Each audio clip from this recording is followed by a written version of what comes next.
O tema de hoje é o número 151, o título, o número da lição, e o tema é mocidade. É a segunda carta de Paulo a Timóteo, capítulo 2, versículo 22.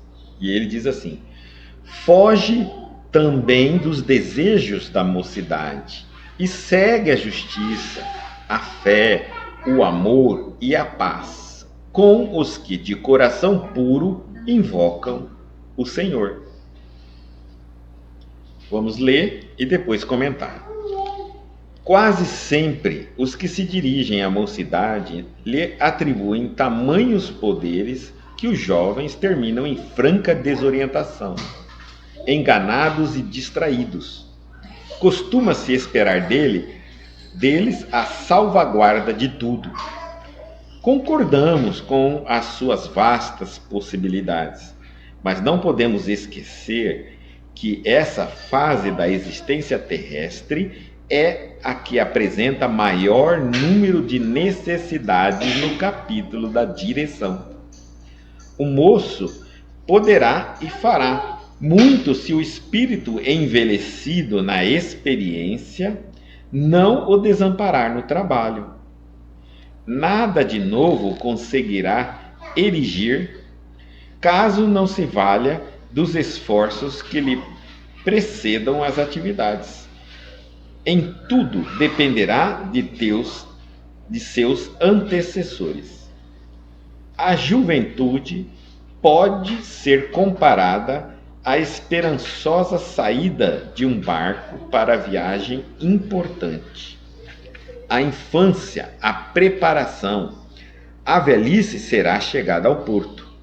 Todas as fases requisitam as lições dos marinheiros experientes, aprendendo-se a organizar e a terminar a viagem com êxito desejável. É indispensável amparar convenientemente a mentalidade juvenil e que ninguém lhe ofereça perspectiva de domínio ilusório. Nem sempre os desejos dos mais moços constituem o índice da segurança no futuro. A mocidade poderá fazer muito, mas que siga em tudo a justiça, a fé, o amor e a paz com os que, de coração puro, invocam o Senhor. Aqui é uma mensagem de como nós vamos tratar a nossa mocidade, como vamos enxergá-los, né? E fazer o máximo para cuidar deles, né? Nossa responsabilidade como os mais velhos, como os mais experientes. Então, foge também dos desejos da mocidade e segue a justiça, a fé, o amor e a paz com os que de coração puro invocam o Senhor. Bom, aqui Paulo já está fazendo um grande ensinamento ao jovem. É o que nós diríamos assim. Foge dos desejos da mocidade, porque a gente sabe que nesse período os hormônios estão a 1000 por hora. A ansiedade, a curiosidade, né? E aquela sensação de que nós somos super-herói, nada nos acontece, o perigo não existe, a gente vence tudo, nunca vamos envelhecer, nunca vamos morrer, toma conta da nossa cabeça. Mas ele está dizendo bem claro, foge de tudo isso, foge.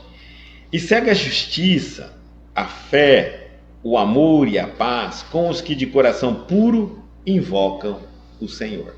Ou seja, procure aqueles que de coração puro estão sempre trabalhando a serviço da paz, da fé, do amor e da justiça. Né? Mas de coração, não de guerra, de luta, né? De violência. Quase sempre os que se dirigem à mocidade lhe atribuem tamanhos poderes que os jovens terminam em franca desorientação, enganados e distraídos. É natural quando você encontra um professor na área da juventude, nós temos na evangelização e temos na juventude. É natural que a gente sempre diz assim, o futuro está na mão deles e tudo está esperando deles e sem querer, com as nossas frases, nós acabamos depositando muita responsabilidade na mão dos jovens.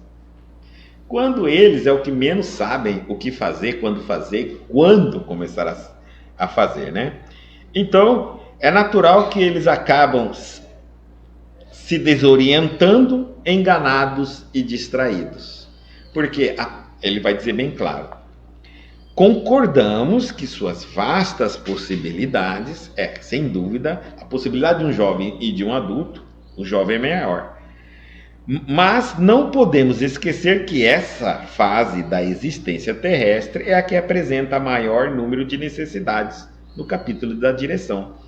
É verdade que os jovens será possivelmente o futuro melhor se dermos a direção necessária agora.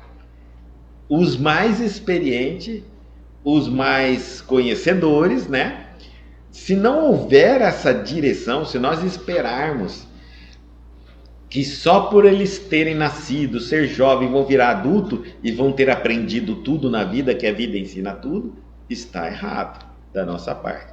Então, cabe às pessoas mais experientes, aos orientadores, se for o orientador na religião, cabe orientar o jovem, né? Sempre, um jovem deve ser sempre orientado. E é isso que hoje nós vemos que estamos fugindo dessa responsabilidade. Por quê? Porque o mundo, porque a vida, nós vivemos hoje uma teoria de que tudo tem que ser fácil. A gente não tem que fazer força para nada. Trabalhar é burrice, entendeu? Ninguém trabalha hoje em dia. Quem trabalha é burro de carga, né? Todo mundo tem que ser esperto, todo mundo tem que ganhar muito dinheiro rápido, né? Enfim, a gente tem essa ideia, essa ilusão. E estamos transmitindo isso aos jovens. Então, eles têm que ser orientados, eles têm um potencial enorme para se tornar um grande homem na sociedade. Não é um homem rico e poderoso, Deus me livre, olha aí, o nosso ministro. Não, nós estamos falando tornar um homem na sociedade que serve à sociedade, entendeu? Que é útil à sociedade. É diferente uma coisa da outra, tá certo? Não é só poder e dinheiro e fama, não. Então, para que a gente mantenha essa trilha deles, nós não podemos perder essa esperança de mantê-los em orientação. E agora ele vai dizer assim, que é importante que a gente diga para eles que eles vão ter muito trabalho. Eles são uma vara verde, não é isso? Firme, forte. Agora, se eles podem escolher a direção que seguem. Então vamos entender o seguinte: vamos mostrar ao jovem que esse potencial dele pode ser muito útil para a sociedade ou muito levar a sociedade a muitos prejuízos, mal aplicado. Afinal de contas, é apenas um potencial. E então, estar nesse capítulo de orientação, estar nesse capítulo de educador, hoje nós estamos vendo na sociedade, nós estamos chamando algumas frentes, tornando-se muito visto, né, que é as frentes os visionários chamamos, tem os conservadores, os progressistas e tem mais um ali, são os anarquistas. São duas frentes que surgem, os progressistas e os anarquistas. Naturalmente, isso modifica algumas coisas. A tendência é transformar, modificar. E, às vezes, no momento dessa modificação, no espaço entre o que já está para se tornar, cria-se muitos ruídos. E esses ruídos são prejudiciais. Um deles é exatamente isso. Os anarquistas são contra totalmente qualquer ordem, qualquer disciplina, qualquer regra, qualquer lei. Eles acreditam que você tem que ter o direito de absolutamente tudo, inclusive independente da fase que você está para poder escolher tudo. Então aí entra um grande papel do orientador. Oh, mas como que eu vou orientar hoje um jovem que acha que sabe de tudo e já está querendo dizer que não quer me ouvir, que se caso ele me ouça, eu estou doutrinando ele, eu estou convencendo ele, porque eles também trocaram o nome de tudo. O que era antes educação, agora é doutrinação. O que é ensinamento, e eles conseguiram montar um palco meio complicado, porque parece que você está trabalhando com versões diferentes de português, mas no final complica tudo, tá? Então, entre os progressistas, que tudo tem que valer, que tudo vale, que desde que acredita que aquilo ali já existe, já está valendo, e que não se pode forçar ou não se pode obrigar que as coisas devam permanecer como eram. Então, isso faz com que aqueles que estão nos postos de educar, de ensinar e de orientar percam seus valores, porque se eu estou numa posição de educador, orientador, educador, eu não tenho mais nada para fazer ali, porque eu não posso mais falar com uma criança que ela pode chamar minha atenção e eu não posso chamar a atenção dela, eu não posso falar não para ela, eu não posso dizer ainda não para ela, eu não posso falar isso está errado, eu não posso, enfim, descredenciar os experientes, as pessoas mais experientes. Bom, tirando as pessoas experientes da ponta das orientações, o que sobra? Os desorientados. E estes, um ensina o outro. Então, o que a gente vê hoje na nossa sociedade com muita facilidade é um jovem de 10 anos ensinando um jovem de 8, 9, um de 13, ensinando um de 11. É como se eles retirassem da nossa sociedade as mentes capazes de dar a eles uma direção melhor na vida. E aí, onde atingiram os professores, atingiram todas as classes que eles podiam ter feito. Bom, e aqui está dizendo bem claro, a mocidade será o futuro da humanidade boa se tiver orientação.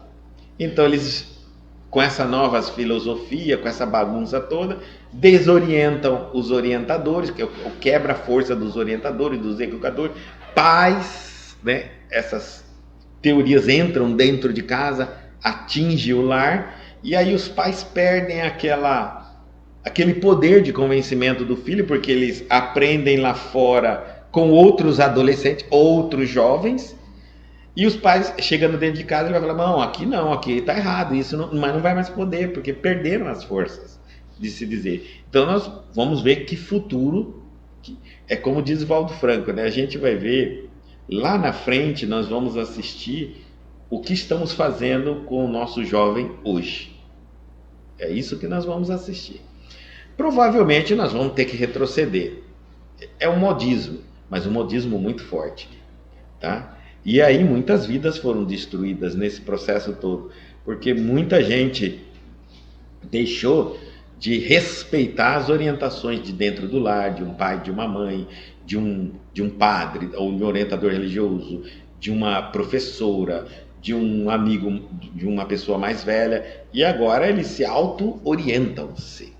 Verdade. Hoje nós não temos mais aquela preocupação dos pais, né, em colocar uma outra, vem dessas frentes progressistas e anarquistas, comunistas, de retirar a religião dos ensinos, tanto nas escolas obrigatórias quanto de dentro do lar. Já ainda não é, mas logo se tornar proibido ensinar religião dentro de casa. Entendeu? Mas ainda não é. Então aproveitem para levar seus filhos nas religiões que os pais proferem, acreditam, não com a pretensão que ele, quando crescer, vai ser daquela religião, porque ele vai virar outra religião, ou não vai ter nenhuma. Mas, pelo menos, é a única forma deles chegarem, se não for através da família, né? Então, a gente está vendo um movimento. No entanto, o que nós já estamos sabendo, prevendo, já observando que as coisas podem chegar nessa linha, o que a doutrina espírita já orienta aos pais, que não esperem a evangelização infantil no centro espírita, tá? Procure pegar essa evangelização infantil e levar para dentro de casa.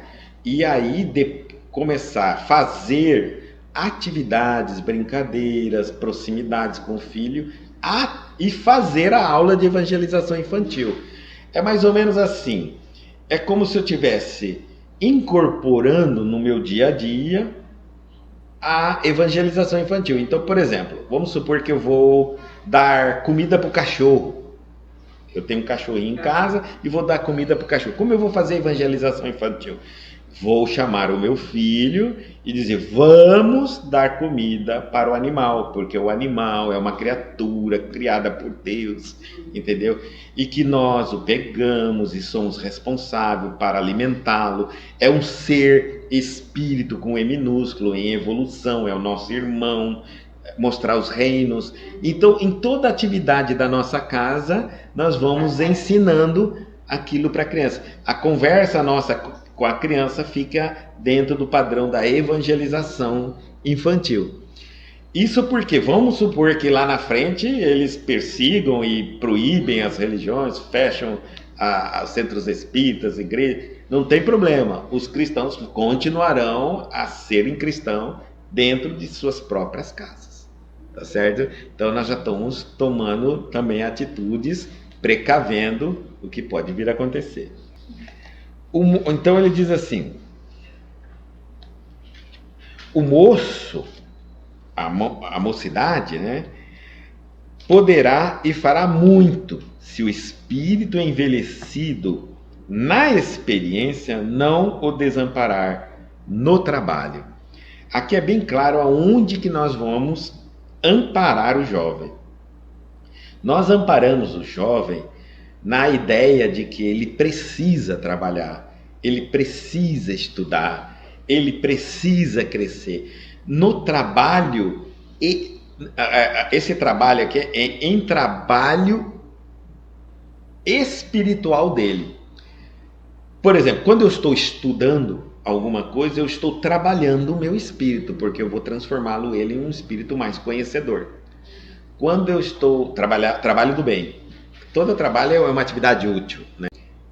Quando eu estou evangelizando, eu estou trabalhando o espírito do jovem. Quando eu estou ensinando a educação, eu estou trabalhando o espírito do jovem. Então ele está dizendo assim, no trabalho, é aqui que ele precisa de um espírito envelhecido na experiência, porque é alguém que sabe, né, o quanto é importante isso para ele.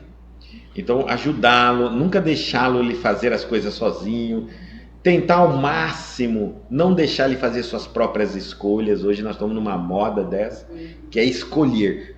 Ele escolhe, é o que ele escolheu. Como que ele vai escolher? É interessante que se fosse assim, né, Deus não precisaria do pai e da mãe, já que eles iam ter que escolher tudo. Não, nós temos que estar presentes nas escolhas. Mas se ele não aceitar as minhas escolhas, né? Olha, acompanha ele no trabalho que ele está fazendo, no trabalho, no progresso dele, e vai sempre mostrando a ele se aquela escolha que ele está fazendo está lhe transformando em um ser humano melhor. Está tendo uma atividade de trabalho edificante para o espírito dele. Hoje em dia, educar um jovem é muito difícil, devido a essa invasão gigante de correntes que desconstruíram um método nosso que nós tínhamos bem claro, bem tranquilo, né? Era respeite seu pai, respeite sua mãe, né? etc. Aquilo tudo foi desconstruído, tudo isso. Então, hoje a família, ela luta, ela está aos pedaços sendo devorado pelas essas correntes que, sem dó nem piedade, cada hora tira um pedaço direito dos pais, dos educadores, das pessoas mais esclarecidas, mais experientes, ensinar os nossos jovens. É uma luta. A juventude. Cadê? Nada de novo conseguirá erigir, caso não se valha dos esforços que se lhe precedam as atividades. Em tudo dependerá de seus antecessores. Então é muito importante mostrar ao jovem que ele precisa se esforçar. Tanto o jovem para aprender, quanto os educadores, os direcionadores para ensinar. Isso dentro de uma condição ideal, onde alguém te colocou aquele jovem numa sala perante uma pessoa que vai ensiná-lo e diz: respeite-o, ouça-o, reflita sobre o que ele vai falar, porque ele já entra ali. Então, dentro dessas, existe esse esforço de ambos os lados. Então, o jovem mostrar para ele: olha, eu vou te ensinar, mas você vai ter que fazer muito esforço para aprender, e eu vou ter que também fazer muito esforço para te ensinar, porque talvez a primeira técnica, o primeiro método que eu utilizo para te ensinar não te alcança, então eu vou ter que variar os meus métodos. Um bom professor, ele tem vários métodos de atingir o mesmo objetivo, e ele percebe que, por isso que a gente fala assim: olha, de 10 pessoas, a primeira fala, aqui eu escolho o professor, né? Ele escolhe uma fala lá, um método que ele vai falar. Então ele vai e pergunta: levanta a mão quem não entendeu. 5 entenderam, 5 não. Então não adianta repetir o método, porque se fosse para repetir, ninguém é surdo. Então eu vou ter que falar agora de maneira diferente. Vou para o segundo método. No segundo método, 1 levantou, ficou 4. Terceiro método, 3, até de repente eu já dei 5 métodos de explicar a mesma coisa, e às vezes não alcancei os 10 alunos. E aí levanta um aluno a mão e eu digo: pô, não, pode falar. Posso explicar? Pode. Ele fala do jeito dele, que não é método nenhum, o outro já entendeu. Você que é professor não entendeu o que ele falou, mas ele entendeu o que você falou e já sabe do jeito deles. Isso é verdade. Então, porque o conhecimento, né, não é a gente que dá, a gente educar é extrair de dentro, né? A gente floresce os meios, mas na verdade a gente é um incentivador da pessoa, do jovem, dele encontrar dentro dele os seus mecanismos de compreender. Esse mecanismo nós não transferimos. Bom, a juventude pode ser comparada e esperançosa pode ser comparada à esperançosa saída de um barco para a viagem importante. Vai comparar aqui agora.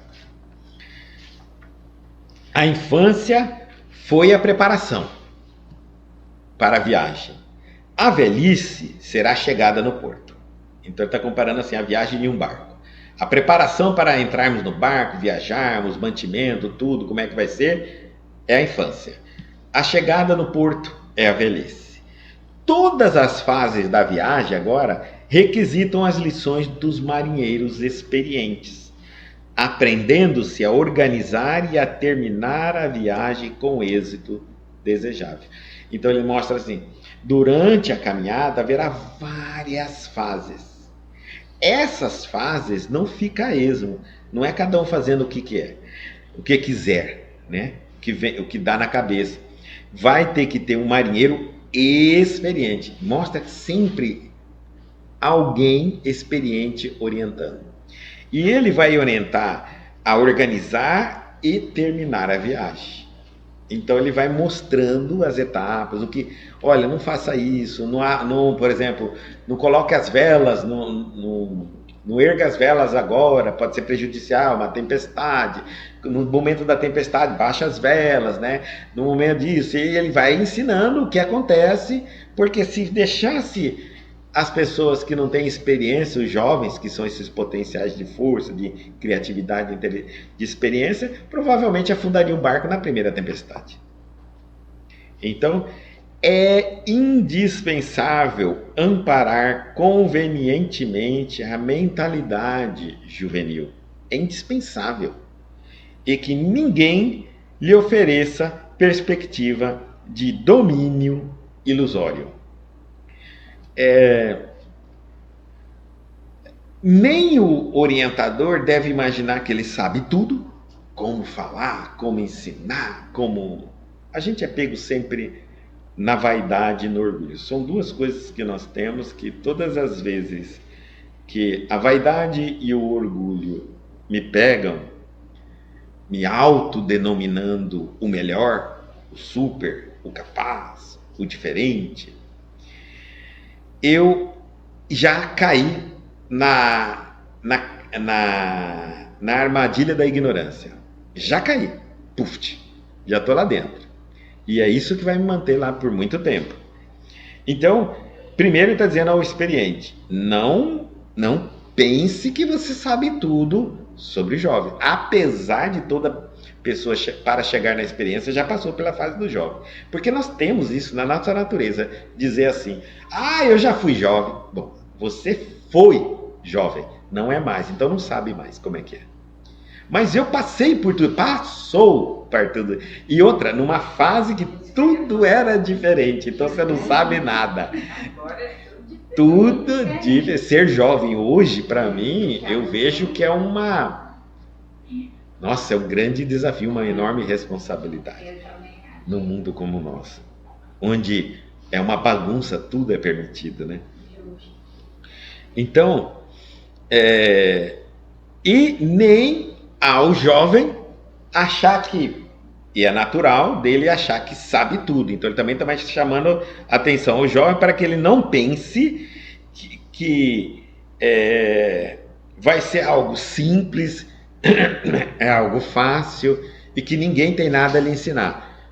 Ele precisa estar com a ideia, com a humildade bem atenta, dizendo o seguinte, eu estou jovem, não sou jovem, estou, porque há alguns dias eu não era um jovem, eu era uma criança, depois eu me tornei um jovem, daqui uns dias não sou mais jovem, sou um adulto. Então é uma fase, eu estou, não sou. Quem é, não deixa de ser. Então, não estou jovem. Nesse período em que estou, é a primeira vez que estou passando por, portanto não sei tudo. Se eu não tiver a humildade para aceitar sugestões, ideias, apontamento, conselhos, ensinamentos dos mais esclarecidos e experientes, nada adianta nessa relação. Tá? Então nós precisamos deixar bem claros os papéis, né? Não vai ser fácil para o jovem, não é uma ilusão, né? Você aquele que vai ensinar não é o que sabe tudo sobre juventude, e nem o da juventude é aquele que sabe tudo porque ele é jovem. Ele é o jovem. Nem sempre os desejos dos mais moços constituem o índice da segurança no futuro. E aí mostrar o seguinte, olha, eu fui, nós fomos jovens, vocês também estão sendo invadidos de sonhos, de ideia, de desejos, de curiosidade. Mas isso não significa que é seguro para vocês seguirem, bisbilhotarem, saber se vai dar certo, se vai dar errado. Né? Existem sonhos, existem ideias, pensamentos que é muito perigoso você ir verificar se é bom ou ruim.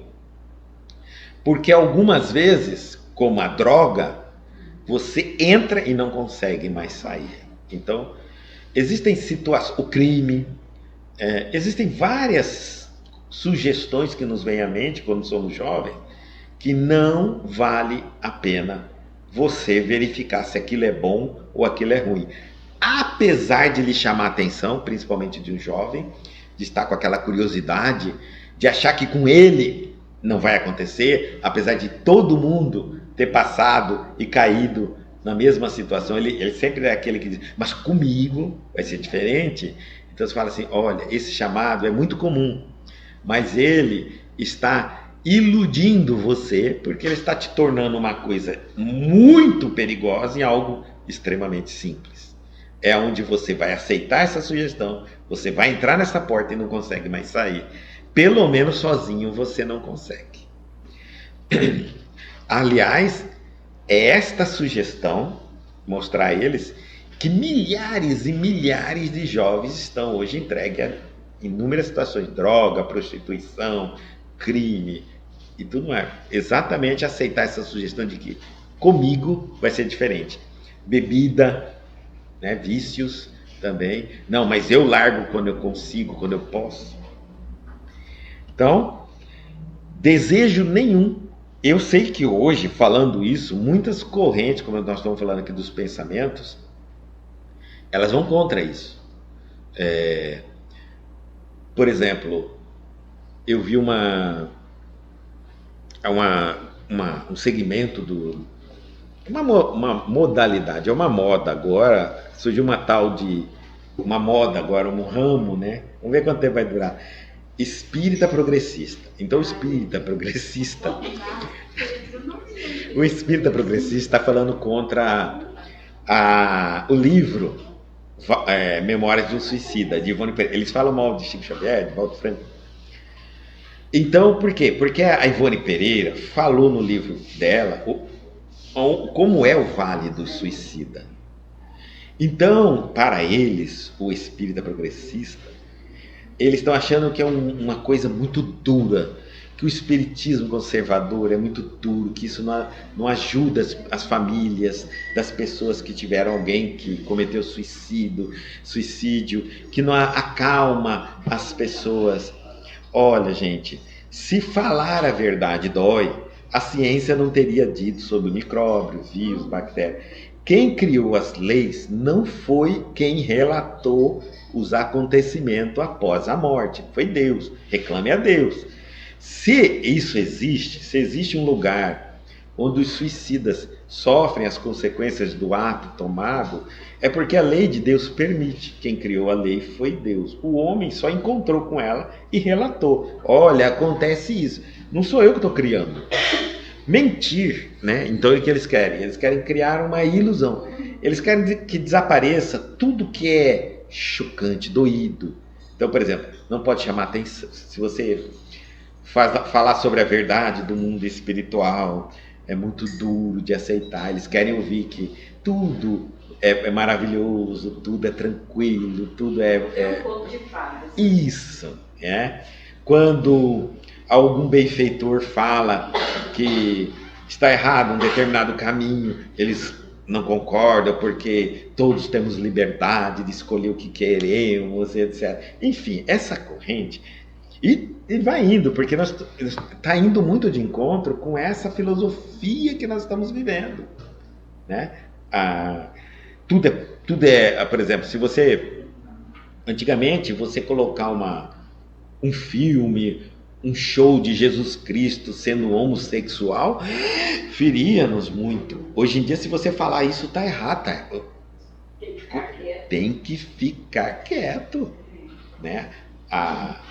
Os woker, né? Que essa moda nova, ela entra aí, baixa todo mundo a cabeça. Você não pode falar que alguém está errado na forma de falar, que não pode debochar de uma figura que é tão que é um ícone religioso, que é o Cristo, né?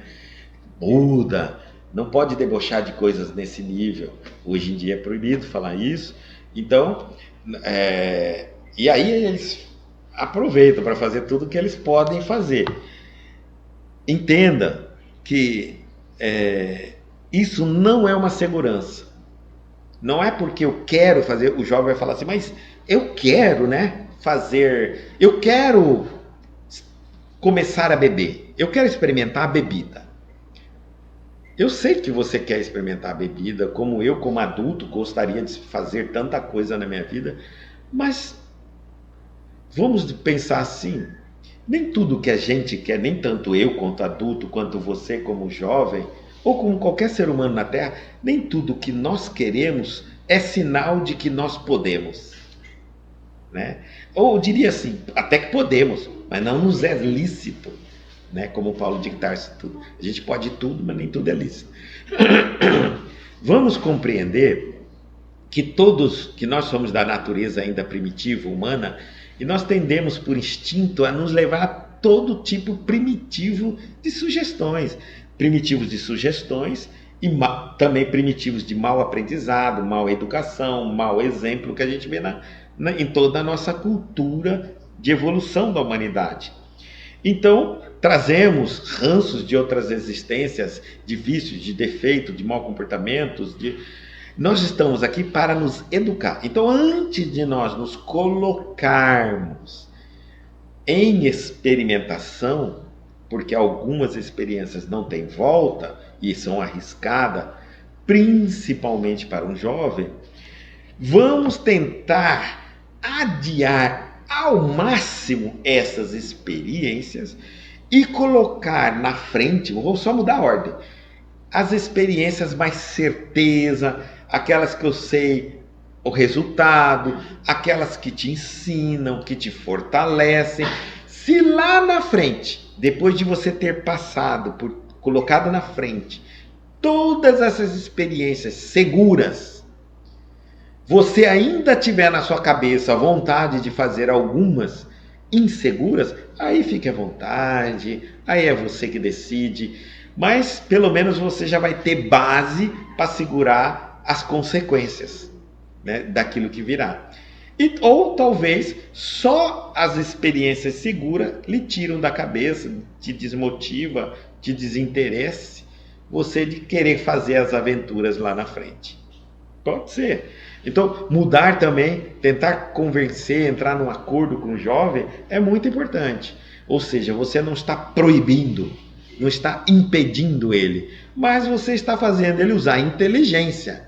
Olha, se eu tenho que pular de uma montanha, que dizem que se eu cair lá embaixo eu vou me arrebentar, mas eu sou jovem, estou dizendo assim, mas eu não vou me arrebentar porque o meu corpo é muito mais forte que de qualquer um.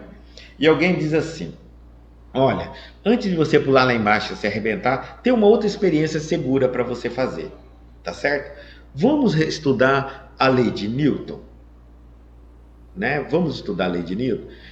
Porque a lei de Newton você fica sentado, um papel, um lápis e vamos explicar a lei de Newton para você. O que tem a ver? Não tem a ver nada. Vamos então, né? Depois que você aprendeu a lei de Newton, você compreendeu a velocidade que o corpo cai, a massa, tudo, a lei da gravidade, a atração, centro da Terra, compreendeu? Bom, é isso. Agora, lembra daquele sonho que você tem de pular lá da montanha? Quantos metros? Vamos calcular o peso que você chega ao céu. Você ainda quer? Talvez ele mesmo chegue a dizer, de fato, vou deixar isso para depois. Quando eu tiver um paraquedas, ou quem sabe nunca mais. Porque existem coisas que eu preciso aprender antes de experimentar outras.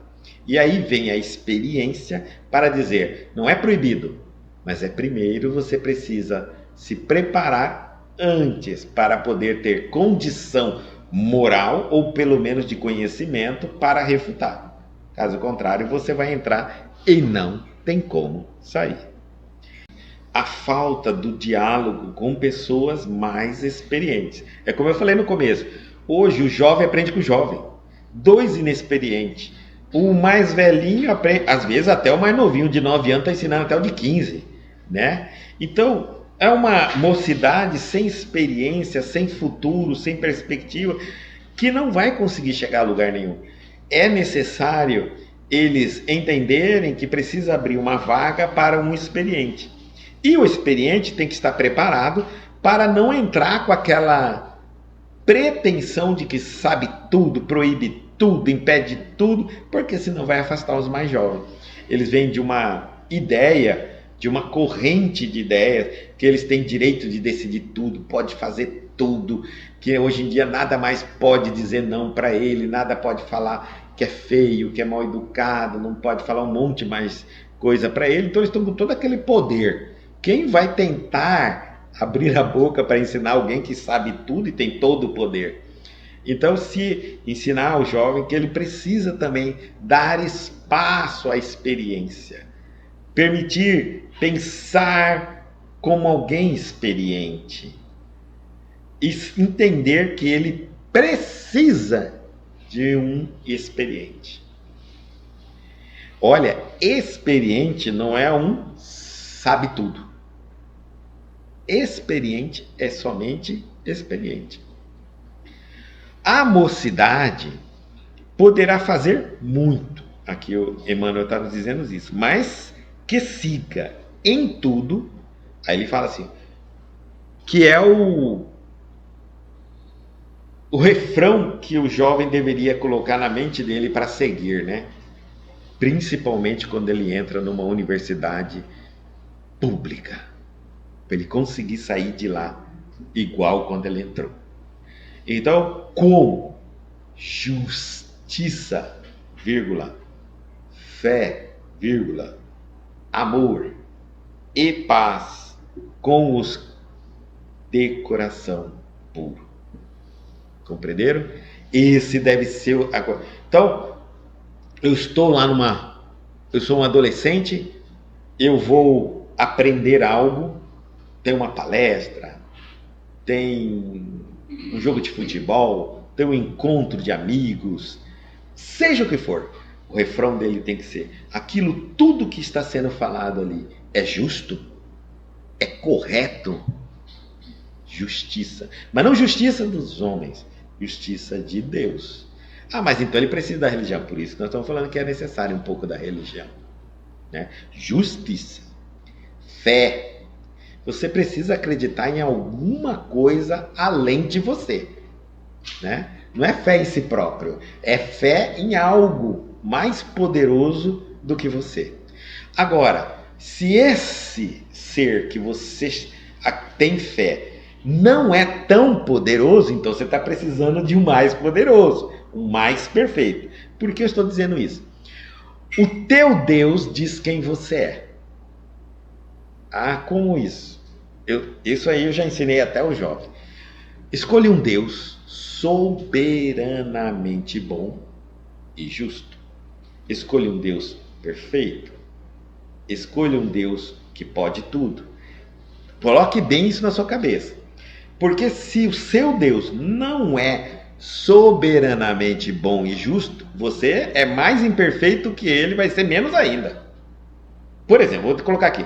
Se o teu Deus guerreia, mata, vinga, pune, o dia que você tiver um poder, você vai fazer tudo isso e vai dizer: olha, se o meu Deus, que é melhor do que eu, faz, imagina eu. Compreenderam? Então, o teu Deus tem que ser aquele máximo que você conseguir.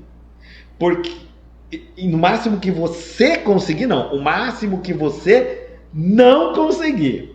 Porque você ainda não consegue ser soberanamente bom e justo. Tá certo? Então, teu Deus tem que ser. Porque aí, você estando inferior ao teu Deus, você vai tentar alcançá-lo e vai melhorar. O teu Deus não pode ser mais ou menos bom. Ele tem que ser bom. Soberanamente. Não tem nada acima da bondade dele. Porque se ele é mais ou menos bom, você é pior do que ele. Então vai ser ruim mesmo. E vai achar que está certo. Ah, meu Deus também. Por isso, tome muito cuidado com o Deus que você estiver escolhendo. Nós estamos vendo isso nos ensinamentos dos judeus, e que eles se baseiam alguns ensinamentos, né, não tudo, no Antigo Testamento. Outras, o Torá, o Halachá, o Talmud, ele tem os livros dele. Mas um que nós conhecemos como cristão é o Antigo Testamento. E lá nós encontramos um Deus machista, nós encontramos um Deus que pune, que tem um povo, e que aquele povo foi escolhido por ele, e que ataca o outro povo, e a pergunta é: quem criou o outro povo?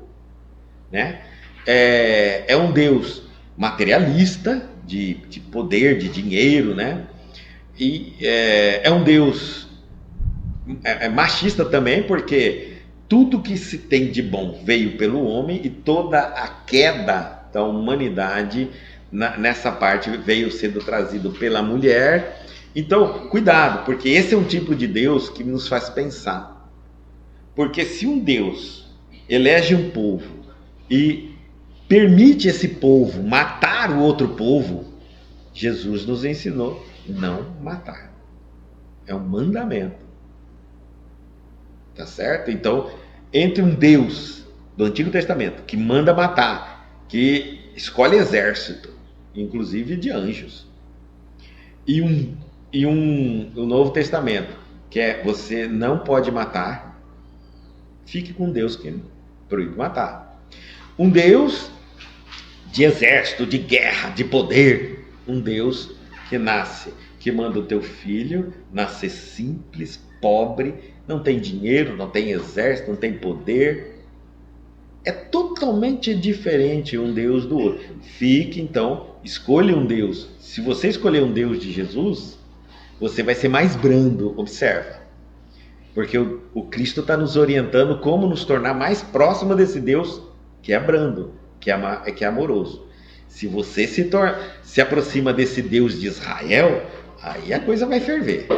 Entendeu? Porque o Deus de Israel quer guerra, quer domínio, quer terra. A terra é dele, aquela terra não é dele, aquela briga, entendeu? E mata um, mata o outro. Então, tomem muito cuidado com as escolhas do Deus. A gente vai também ensinando isso aos jovens. Justiça, fé, o amor e a paz com os que de coração puro invocam o Senhor. Observe sempre quem orienta, quem lhe orienta a ensinar o jovem, se são pessoas instruídas no sentido de pacificar, de estabelecer no seu coração paz, amor. Aí é muito, muito bom, porque hoje nós vemos hoje é praticamente todas as universidades públicas estão praticamente dominadas, né? Eu diria assim, por militâncias, essas coisas absurdas, pichadas, a coisa virou atos de intensa violência, né? Então, eu digo ao João, imagina que eu tenho um filho que vai para a Universidade Federal e ele, pai, e aí, eu sigo o que falam lá. É muito simples você instruir seu filho. Quem te fala é alguém que tem fé em Deus. Você percebe que é uma pessoa a serviço de Deus quando lhe orientam? Ah, pai, como eu vou saber? Existe raiva? Existe ódio? Existe uma entonação de punição, perseguição, apontamentos? Como é o ambiente onde essas reuniões iluminados, sujo, pichados? O que esses seguidores fazem depois que saem dali? Batem em outros alunos, perseguem professores antes de entrar no carro, destrói carro nos estacionamentos? Meu filho, pela obra, né? Pelo fruto, a gente conhece a árvore, pelas obras nós conhecemos também. Então, não é algo bom. Mas será? Observe, aonde se encontra esses pensamentos? Como está a organização desses grupos? O que é hoje mais visto nesses grupos? Então é isso que vai fazer você falar assim, olha, eu acho que eu não vou para aquele lado, eu não acho que eu não vou nesse grupo, porque eu não gosto dessa entonação, né? Eu não gosto dessa inflamação, eu não gosto dessa preparação para a guerra, para a tomada, eu não gosto dessa discriminação, dessa separação. Um jovem precisa buscar, porque você é um jovem hoje, vai se tornar um adulto. E se você se convencer disso, você vai ser um adulto que vai convencer outros jovens, e outros jovens, e outros jovens. Então, se você não for um adulto convencido de buscar a paz, de buscar a justiça, de buscar a fé, de buscar o amor, como é que você vai orientar um jovem a buscar a justiça, paz, fé e amor? De forma alguma. Você vai também incentivar a guerra, certo? A guerra. Pensemos assim que Israel e o mundo árabe todo, ele não se tornou assim porque um ou dois quiseram, porque eles foram educados a verem guerras, eles acostumaram a ver briga, disputa, eles foram doutrinados. Então, por que existe a palavra doutrinação? Doutrinar para levar alguém a deixar de pensar e armazenar, fixar ideias e comportamentos.